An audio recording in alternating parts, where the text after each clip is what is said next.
मेरी सास अधिकतर बीमार रहती। कभी सिर दर्द, कभी घुटनों में दर्द, तो कभी चक्कर आना।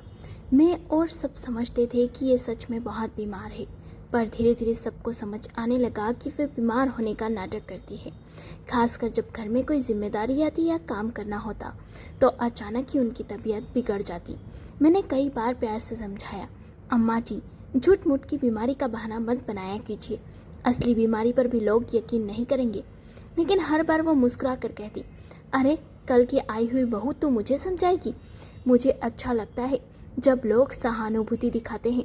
उनकी आदत मोहल्ले वालों को भी समझ आने लगी थी। कोई भी अब उनके बीमार होने की बातों को गंभीरता से नहीं लेता था। सबको लगने लगा था कि ये सिर्फ ध्यान खींचने का तरीका है। लेकिन एक रात अचानक उनकी तबीयत वाकई बहुत बिगड़ गई। सांसें उखड़ने लगी, चेहरा पीला पड़ गया। पहले तो सबको लगा कि ये फिर कोई नया नाटक है उनका, जो हमेशा इसकी तरह होता है। लेकिन जब हालत बिगड़ती गई तब समझ आया कि इस बार बात सच है। मैं दौड़कर अपने पारिवारिक डॉक्टर को बुलाने गई। डॉक्टर ने आते ही कहा, मामला गंभीर है। अब तक तो उन्हें सब मजाक समझते थे, पर आज असल में तबीयत बहुत बिगड़ी हुई है। मोहल्ले की औरतें जो पास ही में खड़ी थी कहने लगी, डॉक्टर साहब, ये तो रोज बीमार होने का बहाना करती थी। हमें लगा कि आज भी नाटक ही होगा, इसलिए किसी ने ध्यान नहीं दिया। सासू माँ ने सब कुछ सुना तो उनकी आंखों में आंसू आ गए।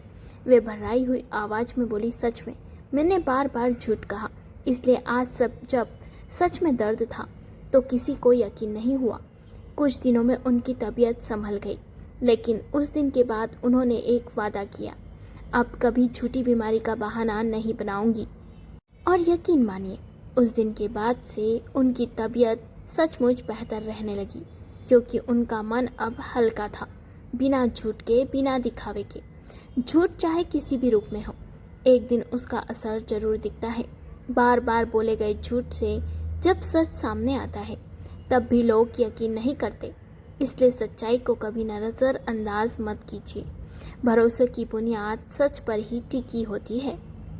कहानी पसंद आई हो तो लाइक करें, शेयर करें और चैनल को सब्सक्राइब करें और कमेंट करके बताएं कि आपको ये कहानी कैसी लगी।